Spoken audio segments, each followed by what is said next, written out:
In this video, I'm going to show you how Chloe and I shot these dreamy and colorful portraits with minimal equipment right in my living room. If you saw our video on making mood boards, you know that we've been planning this shoot for a while, and we wanted to pull it off with as small a budget as possible. So for this shoot, we used a colorful backdrop, light stands, off-camera flashes, a $5 gel pack you can pick up at any camera store, wireless triggers, a cheap star filter, and sheer tights. It might sound crazy, but stretching sheer tights over a camera lens adds a soft, hazy finish to whatever you shoot. We used ultra sheer 8 denier tights for this effect. We also used a $20 LED panel I had lying around with some larger gels I picked up on Amazon. To start things off, we tried a couple of test shots with a pink gelled flash as a key light. This is just one flash before and after applying the sheer tights to the lens. The haze effect created by the tights clearly makes a huge difference. I then added the second flash as a fill light and gelled it with a different color, and we fell in love with the effect.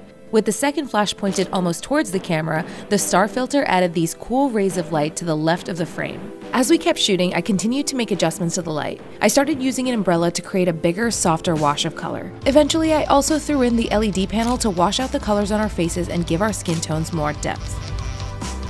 Next, we used a tinsel curtain we found at Party City as a prop. Here you can see the difference between using just the gelled flashes to the right and left versus having a third light source, the LED panel, highlighting the subject from the front. Adding a few thoughtful props can help nail down the tone of your shoot. We used the pastel tinsel and a fur blanket to add a dreamlike quality to these shots. Experimenting with color combinations is always a good idea. Here, red and yellow gels on the LED panel casts a beautiful golden glow on my face, which pairs nicely with the pink fill light.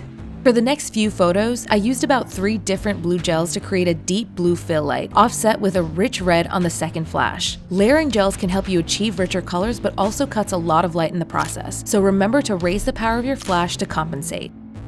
This setup involved a red edge light to the right, an orange light to the back left, and a large blue key light up front.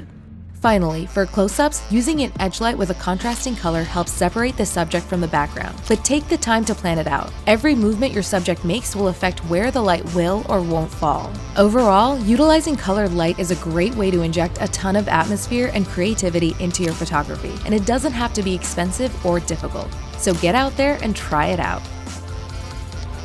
Thanks for watching. If you like this video, give it a thumbs up and subscribe for more photography content, and I will see you guys in the next one.